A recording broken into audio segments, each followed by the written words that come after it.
Vector okay into the 3 components. आता दुसरी एक गोष्ट या ठिकाणी लक्षात घ्या.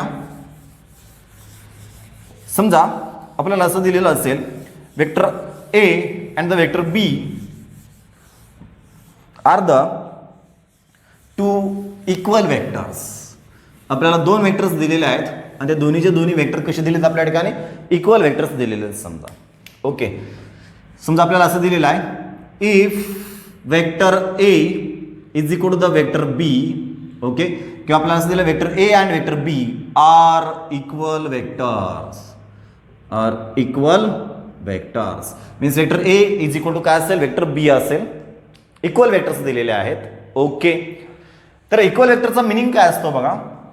समजा ह्या वेक्टर ए चे मी 3 कॉम्पोनंट्स मध्ये या ठिकाणी घेतलेलं आहे. तर पहिला कॉम्पोनंट मिळाला आपल्याला vector A is equal to the vector A x plus vector A Y plus vector A Z. Okay vector A चे along the x axis along the Y axis आणि अलॉंग द झेड ॲक्सिस हे आपल्याला 3 components मिळाले. Okay then vector A is equal to the ह्या पहिल्या कॉम्पोनंटची magnitude किती आहे ए एक्स आहे. Direction I cap along the x axis असल्यामुळे ओके प्लस हा सेकंड कॉम्पोनंट आहे त्याची मॅग्निट्यूड किती असेल A Y direction J cap plus third component magnitude A Z direction K cap. तर आपल्याला हा वेक्टर ए या पद्धतीने मिळाला. देन वेक्टर बी काय असेल vector B is equal to the vector B चे 3 components along the x axis vector B X plus along the Y axis vector B Y plus along the Z axis vector B Z. Then this vector b is equal to the magnitude of this vector bx is the bx direction I cap okay plus magnitude of this vector by is the by direction j cap plus magnitude of this vector bz is a bz into the k cap. Okay तर या पद्धतीने आपण हे 2 vectors घेतलेले आहेत in terms of their components. त्यांचे components या ठिकाणी आहेत. ओके आता इक्वॅलिटी ऑफ वेक्टर म्हणजे एक्झॅक्टली काय असतं बघा. त्यांची मॅग्निट्यूड सेम असणं गरजेचं आहे. त्यांची डायरेक्शन देखील सेम असेल तर 2 वेक्टरला आपण काय म्हणतो इक्वल म्हणतोय. मग हे 2 वेक्टर आपल्याला इक्वल आहेत असं सांगितलेलं आहे. याचा मिनिंग काय झाला ह्या vector A is equal to काय सांगितलं आपल्याला वेक्टर बी. याचा मिनिंग झाला both vectors are equal vector. It means that the magnitude and direction of both vector is the same. दोघांची मॅग्निट्यूड अँड डायरेक्शन देखील कशी असली पाहिजे सेम असली पाहिजे. म्हणजे वेक्टर ए किती आपला A X I cap plus A Y J cap plus A Z K cap is equal to the vector B किती आहे ठिकाणी B X I cap plus B Y J cap plus B Z K cap. Okay तर लक्षात घ्या हे आपल्याला equality मधून पाहिलेलं आहे. 2 vectors are equal means their corresponding components are also equal. त्यांचे करस्पॉन्डिंग जे कॉम्पोनंट्स असतात म्हणजे बघा वेक्टर ए चा along the x axis component कुठला आहे ए एक्स आहे. तर वेक्टर बी चा along the x axis component कुठला बी एक्स आहे. ते करस्पॉन्डिंग कॉम्पोनंट देखील कसे असले पाहिजेत इक्वल असले पाहिजेत. Means A x is equal to the B x हे देखील इक्वल असला पाहिजे. तर ते 2 वेक्टर्स कसे असतात इक्वल असतात. 2 vectors are equal vectors means their corresponding components also equal. Okay त्यांचे करस्पॉन्डिंग जे कॉम्पोनंट्स असतात ते देखील कसे असले पाहिजेत इक्वल असले पाहिजेत. सिमिलरली जे कॅप या ठिकाणी जे कॅप आहेत वाय ॲक्सिस डायरेक्शन आहेत म्हणजे वेक्टर ए चा along the Y axis component किती आहे ए वाय आहे is equal to the vector B चा along the Y axis component कुठल्या ठिकाणी बी वाय हे देखील कसे असले पाहिजे सेम असले पाहिजेत. सिमिलरली ओके वेक्टर ए चा along the Z axis component आहे A Z is equal to the B Z. Okay so equality of vector किंवा इक्वल वेक्टर मीन्स त्यांचे कॉम्पोनंट जे असतात करस्पॉन्डिंग कॉम्पोनंट जे असतात ते देखील कसे असले पाहिजेत इक्वल असले पाहिजेत. हा त्याचा एक्झॅक्ट मिनिंग आहे. राईट आहे. तर या ठिकाणी आपण एखादं एक्झाम्पल बघूयात जेणेकरून तुम्हाला आयडिया होऊन जातं की एक्झॅक्टली रेझोल्युशन ऑफ वेक्टर आपल्याला कुठं कुठं गरज पडते कशामुळे रेझोल्युशन ऑफ वेक्टरचा आपल्याला यूज केला जातो. ओके का उगा आपण शिकतोय फक्त या गोष्टी तुम्हाला अंडरस्टँड करूयात. 1-2 एक्झाम्पल मी फक्त या ठिकाणी सांगणार आहे. तुम्हाला बरेच चॅप्टरमध्ये रेझोल्युशन ऑफ वेक्टर जो आहे तो रेझोल्युशन ऑफ वेक्टरचा आपल्याला यूज करायचा आहे. वेक्टरला रिझॉल्व्ह करावं लागतं आपल्याला. तर ते एक्झॅक्टली कशा पद्धतीने केलं जातं याची तुम्हाला आयडिया होऊन जाईल. ओके तर सगळ्यात पहिल्यांदा केस जर पाहायला गेलं तर आमचा हा एक रिजिड सपोर्ट आहे. एक स्ट्रिंग आहे त्याला एक बॉब अटॅच केलेला आहे. याला आपण सिंपल पेंडुलम म्हटलं. आता हा पेंडुलम आपण या पद्धतीने डिस्प्लेस केला आणि समजा तो या प्लेसला आला, या पोझिशनला आला. आता म्हणजे तो या पद्धतीनं आहे. ओके, हा बॉब आहे या प्लेसला, मी याला या पद्धतीनं मूव्ह केलं, या पद्धतीनं डिस्प्लेस केलं, तर हा वर्टिकल बरोबर एक पर्टिक्युलर अँगल तयार करतोय. Okay, so this string make an angle theta with the vertical. Okay, आता हा अँगल वर्टिकल बरोबरचा मी कॉन्स्टंट ठेवला आणि या बॉबला या पद्धतीनं मूव्ह करायला स्टार्ट केलं. ओके, जसं या बॉबला मूव्ह करायला स्टार्ट झालं बघा, हा जो बॉब आहे तो हॉरिझॉन्टल सर्क्युलर मोशन परफॉर्म करतोय. ओके, वर्टिकल सोबतचा अँगल आपण कॉन्स्टंट ठेवला आणि या पद्धतीने तो काय करत आहे, मूव्ह करत आहे. तर या बॉबची मोशन कुठली असेल, हॉरिझॉन्टल सर्क्युलर मोशन आहे. आणि जो स्ट्रिंग आहे या ठिकाणी कोन डिस्क्राईब करतं. ओके, स्ट्रिंगने काय तयार केलंय, कोन तयार केलेला आहे. तर या पद्धतीनं तो जो बॉब आहे तो कुठली मोशन परफॉर्म करतोय, सर्क्युलर मोशन परफॉर्म करतोय. Okay right. ओके, या पद्धतीने तो सर्क्युलर मोशन परफॉर्म करत आहे. समजा या बॉबचं मास जे आहे त्या ठिकाणी यम कन्सिडर केलं, तर या बॉबवरती दोन फोर्स अप्लाय होतात. सगळ्यात पहिला जो फोर्स असेल तो असतो या ठिकाणी वेट एम जी, वेट कारण याचा पर्टिक्युलर मास आहे आणि आपल्याला माहिती आहे अर्थ प्रत्येक ऑब्जेक्टला कुठं पुल करतं, डाऊनला पुल करतं. म्हणजे हा ग्रॅव्हिटेशनल फोर्स आहे किंवा आपण त्याला वेट म्हणलेला आहे. वेट एम जी तो ऑलवेज कुठं असतो, डाऊनवर्ड डायरेक्शनला. कारण अर्थ प्रत्येक ऑब्जेक्टला कुठं पुल करतं, ऑलवेज डाऊनला पुल करतं. So that's why this force is in a downward direction. त्यानंतर आपण काय केलं, या स्ट्रिंगमध्ये काय प्रोड्यूस झालं, टेन्शन प्रोड्यूस झालं. हा दोरी आहे, याला एक बॉब अटॅच केल्यामुळं या स्ट्रिंगमध्ये काय प्रोड्यूस झालं, टेन्शन प्रोड्यूस झालं. Let us consider this tension is a T dash. Okay right आहे. आता लक्षात घ्या, या ठिकाणी डाऊनचा कुठला कॉम्पोनंट, कुठला फोर्स आहे, एम जी फोर्स आहे. तर या एम जी फोर्सला एक असा फोर्स आहे अपोजिट साईडला, कारण की हा टी डॅश अपोजिट नाही, तो या पद्धतीनं आहे. या एम जीच्या अपोजिट एक असा फोर्स आहे की जो फोर्स ह्या एम जीला काय करतो, बॅलन्स करतो. ओके, कारण की या डायरेक्शनचा फोर्स आहे, याच्या अपोजिट जर फोर्स नसता तर ऑब्व्हियसली हा ऑब्जेक्ट कुठे मूव्ह झाला असता, डाऊनला मूव्ह झाला असता. कारण ज्या डायरेक्शनला फोर्स अप्लाय झालेला आहे त्या डायरेक्शनला तो ऑब्जेक्ट काय करतोय, मूव्ह करत असतो. ओके, तर या डायरेक्शनला फोर्स एक्झर्ट होते, पण तो बॉब जो आहे तो डाऊनला मूव्ह करतोय का, नाही आहे. म्हणजे डेफिनेटली हा जो एम जी असा आहे, ह्या एम जीच्या अपोजिट या ठिकाणी एक असा फोर्स आहे की जो ह्या एम जीला काय करतो, बॅलन्स करतो. म्हणजे समजा असा ब्लॉक आहे, या ब्लॉकला जर 50 न्यूटन हा डाऊनला फोर्स अप्लाय केला तर तो कुठं मूव्ह करेल, डाऊनलाच मूव्ह करेल. पण जर मी याच्या अपोजिट डायरेक्शनला 50 न्यूटन फोर्स अप्लाय केला तर हा ब्लॉक कुठंच मूव्ह करणार नाहीये. कारण की जो टोटल डाऊनचा फोर्स आहे त्याला अपच्या फोर्सनं काय केलं, कम्प्लिटली बॅलन्स केलेला आहे. ओके, याला आपण बॅलन्स म्हणलेला आहे. म्हणजे सिमिलरली हा ऑब्जेक्टवरती वेट एम जी अप्लाय झालेला आहे, अर्थ त्याला डाऊनला पुल करत आहे, पण तो डाऊनला मूव्ह करतोय का, नाहीये. म्हणजे डेफिनेटली या प्लेसला ह्या एम जीला बॅलन्स करणारा एक अपोजिट फोर्स असला पाहिजे. आणि प्रत्येक ऑब्जेक्टला सर्क्युलर मोशन परफॉर्म करण्यासाठी, कुठली मोशन परफॉर्म करण्यासाठी, सर्क्युलर मोशन परफॉर्म करण्यासाठी, सीएम परफॉर्म करण्यासाठी चीफ मिनिस्टर नाहीये, हा सर्क्युलर मोशन आहे. ओके, सर्क्युलर मोशन परफॉर्म करण्यासाठी एका फोर्सची गरज असते, त्या फोर्सला सेंट्रिपिटल फोर्स म्हटलं जातं. Centripetal force. ओके, तर तो सेंट्रिपिटल फोर्स ऑलवेज सेंटरकडे डायरेक्ट करत असतो. ऑलवेज कुठे डायरेक्ट करत असतो, सर्कलच्या सेंटरकडे डायरेक्ट करत असतो. म्हणजे एखादा पार्टिकलचं सर्क्युलर मोशन परफॉर्म करत असेल आणि तो पार्टिकल या प्लेसला असेल, ह्या सर्कलचा सेंटर आहे, तर तो फोर्स ऑलवेज कुठे डायरेक्ट करतं, सेंटरला डायरेक्ट करतं. जर पार्टिकल तो या प्लेसला आला तर सेंटरकडे डायरेक्ट करणारा कुठला फोर्स असेल, सेंट्रिपिटल फोर्स असेल. समजा पार्टिकल या प्लेसला असेल तर सेंटरकडे जाणारा कुठला फोर्स असेल, सेंट्रिपिटल फोर्स आहे. आता हा बॉब जो आहे तो कुठली मोशन परफॉर्म करत आहे, सर्क्युलर मोशन परफॉर्म करत. आपण पाहिलं हा इनिशियल पोझिशन होता, हा बॉब आहे समजा, मी आपण डिस्प्लेस केला. हा जो आपला ब्ल्यू पोर्शन तो बॉब आहे समजा, या पद्धतीने जर विचार केला तर कुठली मोशन आहे त्याची, हॉरिझॉन्टल सर्क्युलर मोशन आहे. And for every circular motion one force is necessary, that force is the centripetal force. एक फोर्स जो नेसेसरी फोर्स असतो तो कुठला फोर्स असतो, सेंट्रिपिटल फोर्स आहे, तो आपल्याला पाहायचा या ठिकाणी. म्हणजे डेफिनेटली या बॉबला एक सेंट्रिपिटल फोर्सची गरज आहे आणि तो कोण प्रोव्हाइड करतं हे आपल्याला फाइंड आउट करायचं आहे. म्हणून या केसला तुमचा जो असा टी आहे, टी डॅश, हा टेन्शन जो आहे याला आपण काय केलं, दोन कॉम्पोनंट्स काढले याचे. ओके, हा जो टी तुम्हाला या पद्धतीने दिलेला आहे याचे आपण दोन कॉम्पोनंट्स या पद्धतीने फाइंड आउट केला. एक व्हर्टिकल कॉम्पोनंट मिळाला, एक हॉरिझॉन्टल कॉम्पोनंट मिळाला. म्हणजे तुम्ही या टीचे दोन कॉम्पोनंट्स करताय, म्हणजे तुम्ही कुठली प्रोसेस करत आहात, रेझोल्युशन ऑफ वेक्टर करत आहात. या वेक्टरचे दोन परपेंडिक्युलर कॉम्पोनंट्स आपण फाइंड आउट केला. एक कॉम्पोनंट आपल्याला या पद्धतीने मिळाला आणि सेकंड कॉम्पोनंट या पद्धतीने मिळाला. Okay right. सो ह्या दोन लाईन्स पॅरलल आहेत आणि त्यांची इंटरसेक्ट लाईन आहे. हा अँगल थीटा असेल तर हा डेफिनेटली अँगल किती झाला, थीटा झालेला आहे. हे थीटाला ऍडजस्टंट साईड असल्यामुळं ते ऑलवेज काय असतं, कॉस थीटा असतं आणि आपल्या ठिकाणी रिझल्टंट कोण या ठिकाणी टी डॅश आहे, म्हणून मला हा कॉम्पोनंट मिळाला टी डॅश कॉस थिटा. तर हा अपोजिट असल्यामुळं आपल्याला किती मिळालं, साइन थिटा मिळालं. आणि आपला कुणाचा कॉम्पोनंट हा टेन्शनचा कॉम्पोनंट आहे टी डॅश साइन थिटा. म्हणजे लक्षात घ्या ह्या mgला कुणी बॅलन्स केलेला आहे, टी डॅश कॉस थिटानं बॅलन्स केलं. तर सेंटरकडे जाणारा फोर्स काय प्रोव्हाइड करत असतो, सेंट्रिपिटल फोर्स.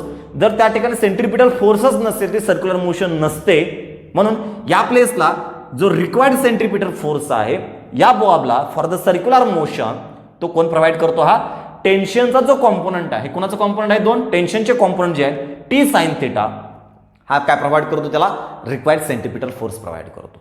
म्हणजे या प्लेसला आपल्याला एका वेक्टरचे 2 किंवा 3 कॉम्पोनंट्स फाइंड आउट करावे लागतात. एका सिंगल वेक्टरला आपल्याला स्प्लिट करावं लागतो 2 or 3 कॉम्पोनंट्स मध्ये.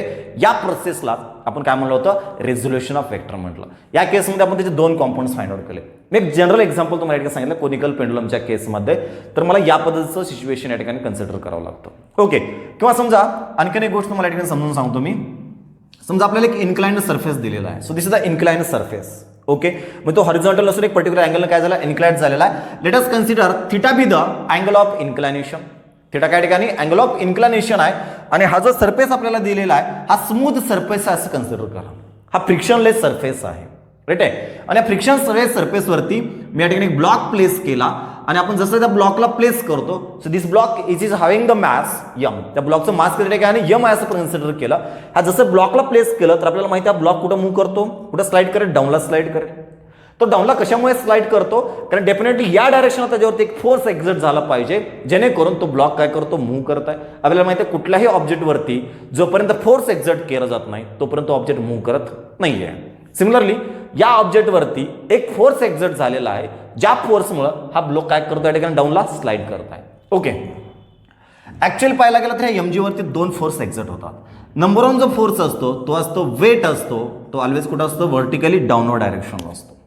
करेक्ट आहे. तर अर्थ ऑब्जेक्टला कुठं पुल करतो, ऑलवेज व्हर्टिकली डाऊनवर्ड डायरेक्शनला पुल करतो. त्याला असं अर्थ पुल करते का, म्हणजे हा ऑब्जेक्ट आहे अर्थ असं कधी पुल केलं का, त्याला नाहीये. ते ऑलवेज कुठं पुल करत असतो, व्हर्टिकली डाऊनवर्ड डायरेक्शनला. अर्थनं त्याच्यावरती फोर्स एक्झर्ट केलेला आहे. ओके. तो वेट MG ऑलवेज कुठं असेल, डाऊनवर्ड डायरेक्शनला असेल. तर लक्षात घ्या समजा हा ब्लॉक एखाद्या सरफेसवरती प्लेस केलेला आहे तर डाऊनचा फोर्स कुठल्या ठिकाणी, वेट MG आहे. मग हा ब्लॉक डाऊनला जातोय का, नाहीये. तर न्यूटनचा थर्ड लॉ सांगतो प्रत्येक ऍक्शनला ही रिॲक्शन असते. Every action there is an equal and opposite reaction. प्रत्येक ऍक्शनला काय असते, रिॲक्शन असते. म्हणजे या ब्लॉकचं वेट जो आहे या सरफेसवरती MG एवढा फोर्स डाऊनला अप्लाय करतो. तर हा जो सरफेस आहे हा सरफेस देखील या ब्लॉकवरती एक फोर्स एक्झर्ट करतो, पण त्याची डायरेक्शन या फोर्सला कशी असते, अपोजिट असते. त्याला नॉर्मल रिॲक्शन म्हणतो. तर या नॉर्मल रिॲक्शननं ह्या MGला बॅलन्स केलेला आहे. म्हणून एखाद्या सरफेसवरती जर आपण एखादा ऑब्जेक्ट प्लेस केला तर हा जो ऑब्जेक्ट आहे ह्या ऑब्जेक्टचं वेट या सरफेसवरती MG एवढा फोर्स डाऊनला अप्लाय करतो. तर हा जो सरफेस आहे या ऑब्जेक्टवरती आपला कुठला फोर्स अप्लाय केला, नॉर्मल रिॲक्शन एवढा फोर्स अप्लाय केलेला आहे. मी दिस नॉर्मल रिॲक्शन कुणाला बॅलन्स करतो, MGला बॅलन्स करतो. लक्षात घ्या हा जो नॉर्मल रिॲक्शन असतो तो सरफेसला ऑलवेज परपेंडिक्युलर असतो. सरफेसला ऑलवेज कसा असतो, परपेंडिक्युलर असतो. तर या ठिकाणी जर आपण विचार केला तर आपला हा सरफेस आहे. ओके. तर हा जो ब्लॉक आहे या सरफेसवरती वेट MG एवढा फोर्स एक्झर्ट करत आहे इन अ डाऊनवर्ड डायरेक्शन. कुठल्या डायरेक्शनला, डाऊनवर्ड डायरेक्शनला एक्झर्ट करत आहे. Means definitely this surface also apply the force on the block. Okay.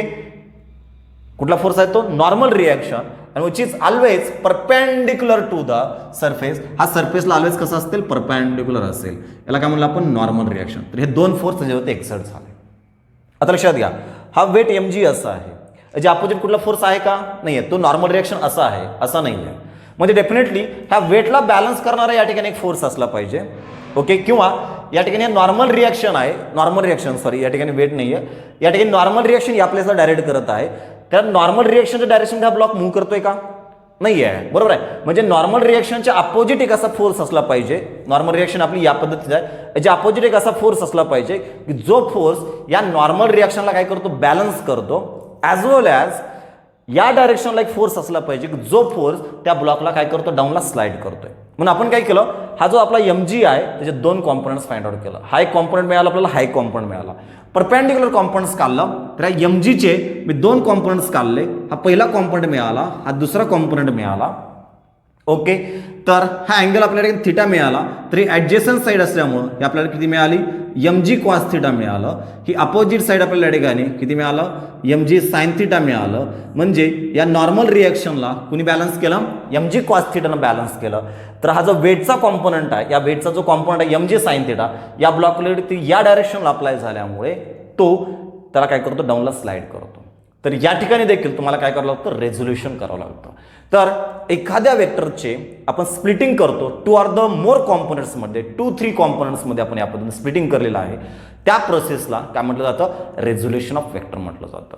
आणि 2 or more कॉम्पोनंटचा एक वेक्टर आपल्याला काढावं लागतं, त्या प्रोसेसला काय म्हणायचं, कॉम्पोजिशन म्हटलं जातं. ते दोघं एकमेकांचे कसे असतील, अपोजिट असेल. एका वेक्टरचे 2 or more components find out करणं काय म्हटलं आपण त्याला, resolution of vector. 2 or more कॉम्पोनंटचा एक वेक्टर फाइंड आउट करणं याला काय म्हणायचं, कॉम्पोजिशन ऑफ वेक्टर म्हटलं. ओके, तर या दोन प्रोसेस आपल्याला या ठिकाणी फिजिक्समध्ये बऱ्याच वेळेस करावं लागतात. त्या दोन्ही प्रोसेस प्रॉपर या ठिकाणी लक्षात राहू द्या. मी एक छोटंसं एखादं एक्झाम्पल या ठिकाणी घेतो आणखीन, जेणेकरून तुम्हाला थोडीशी आयडिया होऊन जाईल एक्झॅक्टली रेझोल्युशन ऑफ वेक्टर काय असतं ते. आणि आपण याचा रेझोल्युशन ऑफ वेक्टरचा या ठिकाणी एंड करून टाकूयात आपण.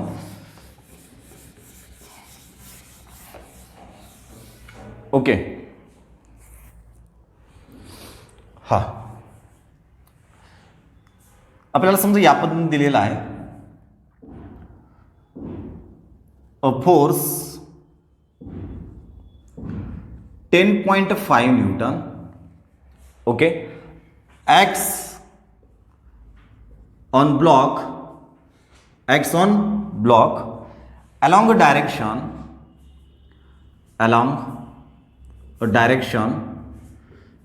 making an angle 37 degree with horizontal. Okay, find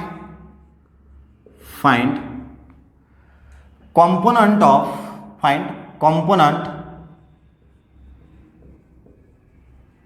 of force in horizontal direction. Okay, तर आपल्याला त्या फोर्सचा हॉरिझॉन्टल डायरेक्शन मधला काय फाइंड आउट करायचा आहे, कॉम्पोनंट फाइंड आउट करायचा आहे. Let us consider this is the surface. आणि या सरफेसवरती आपण एक ब्लॉक प्लेस केलेला आहे. ओके, आणि या ब्लॉकवरती आपल्याला काय दिलेलं या ठिकाणी 10.5 न्यूटन फोर्स एक्झर्ट केलेला आहे. किती फोर्स एक्झर्ट केलेला आहे, 10.5 न्यूटन फोर्स एक्झर्ट केलेला आहे. आणि तो जो फोर्स एक्झर्ट केलेला आहे कुठल्या डायरेक्शनला एक्झर्ट केलेला आहे, तो फोर्स हॉरिझॉन्टल बरोबर 37 डिग्रीमध्ये एक्झर्ट केलेला आहे. So this is the horizontal, आपला हॉरिझॉन्टल आहे. तर या हॉरिझॉन्टल बरोबर समजा हा फोर्स आपण एक्झर्ट केलेला आहे, तर हा फोर्स हॉरिझॉन्टल सोबत समजा थिटा अँगल तयार करतोय. जर मी फक्त मॅग्निट्यूड घेतलं, समजा फोर्सची फक्त मॅग्निट्यूड घेतलं, सो दिस इज डायरेक्शन आणि F is the magnitude of the force. Okay, ते आपल्याला दिलेलं आहे 10.5 न्यूटन दिलेलं आहे. ओके, तर आपल्याला काय सांगितलेलं आहे, फाइंड कॉम्पोनंट ऑफ फोर्स. फोर्सचा हा कॉम्पोनंट काढायचा आहे, पण कुठल्या डायरेक्शनमध्ये काढायचा आपल्याला, या हॉरिझॉन्टल डायरेक्शन मधला जो फोर्स आहे त्या फोर्सचा आपल्याला कॉम्पोनंट फाइंड आउट करायचा आहे. ओके, मग आपण काय केलं, ॲक्च्युअलमध्ये आपण त्याचं समजा 2 कॉम्पोनंट्समध्ये रिझोल्युशन केलं.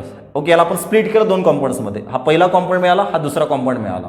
तर आपण 2 परपेंडिक्युलर कॉम्पोनंट्स फाइंड आउट केलं. समजा जर मी या ठिकाणी परपेंडिक्युलर ड्रॉ केला तर मला हा पहिला कॉम्पोनंट मिळाला, आणि परत आपण हा एक दुसरा कॉम्पोनंट इथून एक परपेंडिक्युलर ड्रॉ केला, आपला दुसरा कॉम्पोनंट मिळाला.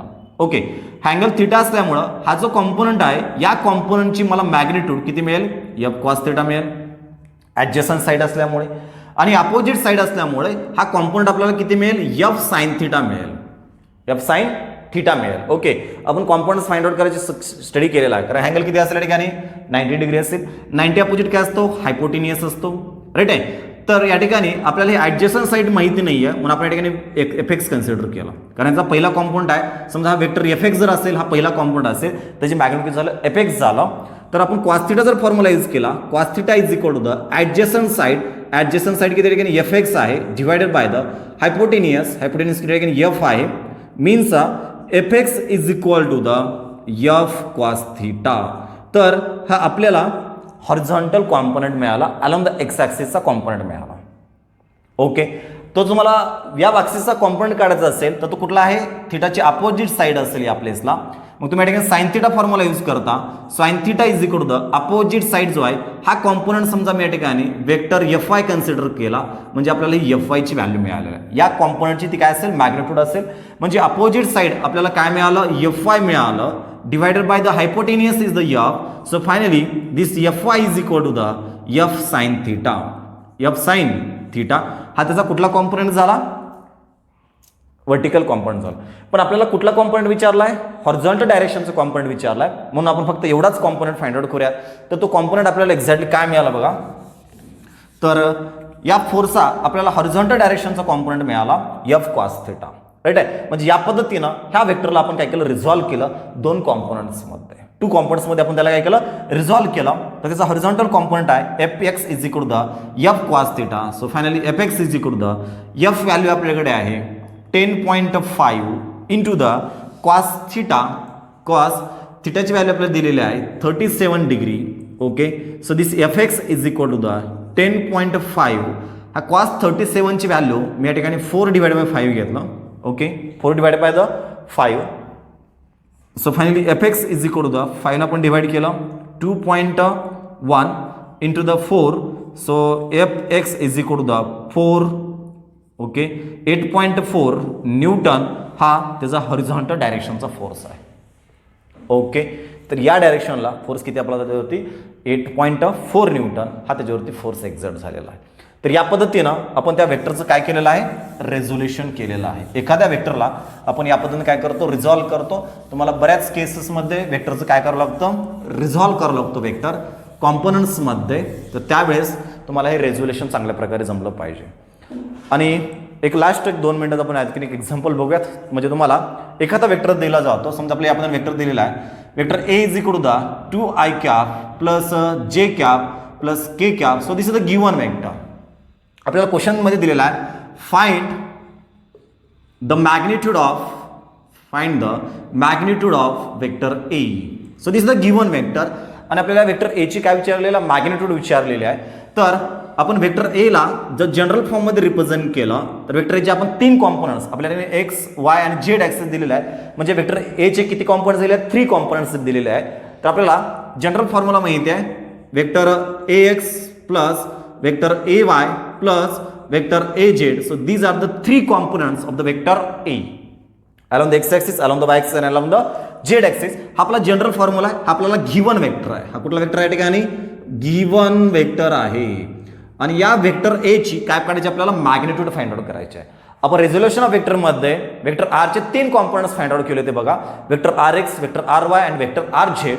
आणि जो रिझल्टंट वेक्टर मिळाला होता आर, त्याचे मॅग्निट्यूड काढायचा फॉर्म्युला आपण पाहिला होता, R is equal to the under root of R x square plus R y square plus R z square. Okay, ठीक आहे. तर मला हा वेक्टर ए या पद्धतीने लिहू शकतो मी या ठिकाणी. वेक्टर ए एक्स ची मॅग्निट्यूड किती आहे, A X I cap plus A Y J cap plus A Z K cap. Right आहे. तर ॲज अ कम्पॅरिझन जर आपण याच्याबरोबर केलं तर लक्षात घ्या, ॲज अ कम्पॅरिझन आपण याच्याबरोबर करूया. हा जनरल फॉर्म्युलाचं कम्पॅरिझन या गिव्हन वेक्टरबरोबर आपण या केलेला आहे. तर ही ए एक्सची व्हॅल्यू जी आहे, ए एक्सची व्हॅल्यू आपल्याला किती मिळालं, 2 मिळालं. सो ए वाय या ठिकाणी काही नाही म्हणजे किती असेल, ए वायची व्हॅल्यू 1 असेल. And A Z is equal to the या ठिकाणी काही नाही असेल म्हणजे परत काय असेल, 1 असेल. ओके, तर वेक्टर ए ची आपल्याला मॅग्निट्यूड काढायची आहे. त्याचा फॉर्म्युला काय असतो आपल्याला माहिती आहे, under root of sum of square of, sum आहे कुणाचा, सम आहे स्क्वेअरचा, कुणाच्या स्क्वेअरचा, magnitude of components of, magnitude of 3 components. Okay, तर पहिला कॉम्पोनंट कुठल्या ठिकाणी ए एक्स आहे त्याचा स्क्वेअर केला, प्लस दुसरा कॉम्पोनंट कुठल्या ठिकाणी ए वाय आहे त्याचा स्क्वेअर केला, प्लस थर्ड कॉम्पोनंट आहे ए झेड त्याचा स्क्वेअर केला. बरोबर आहे. So A is equal to the under root of एक्सची व्हॅल्यू आहे आपल्याकडे 2 आहे त्याचा स्क्वेअर केला 4 झाला, प्लस 1चा स्क्वेअर 1 प्लस या ठिकाणी परत 1चा स्क्वेअर झाला 1 झाला. म्हणजे आपल्याला ए इज इक्वल टू मिळालं √6. So this is the magnitude of the vector ए. तर या पद्धतीनं आपण वेक्टरचं काय केलेलं आहे, मॅग्निट्यूड्स देखील फाइंड आउट करू शकतो. तर हे फॉर्म्युले खूप हेल्पफुल आहेत. हे फॉर्म्युले थोडंसं व्यवस्थित चांगल्या प्रकारे काय ठेवायचं लक्षामध्ये ठेवा. ओके. तर रेझोल्युशन ऑफ वेक्टर झाल्यानंतर आपण नेक्स्ट पॉईंट या ठिकाणी डिस्कस करणार आहोत, तो आहे मल्टिप्लिकेशन ऑफ वेक्टर.